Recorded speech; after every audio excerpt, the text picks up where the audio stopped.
แว่อยู่ว่าดูเฮ็ดแว่ดูนี่เบิ่งดูเล็บยาวกันเบิ่งน่ะจับก็บ่ได้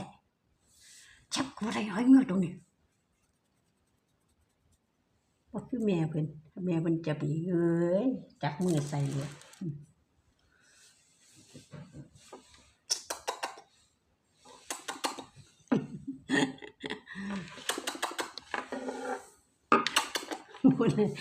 โอ้ย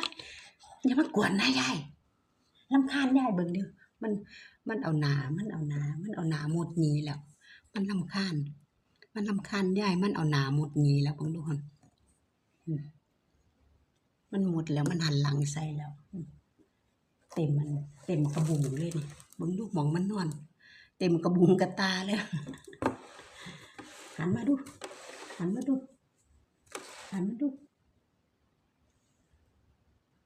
เบิ่งมันเฮ็ดหน้าเฮ็ดตาเบิ่งดูมันเฮ็ดหน้าเฮ็ดตามันเป็นหยังซั่นเอ้าหันไปก็หันไปโลดเอ้าบ่ต้องมาหันมาหา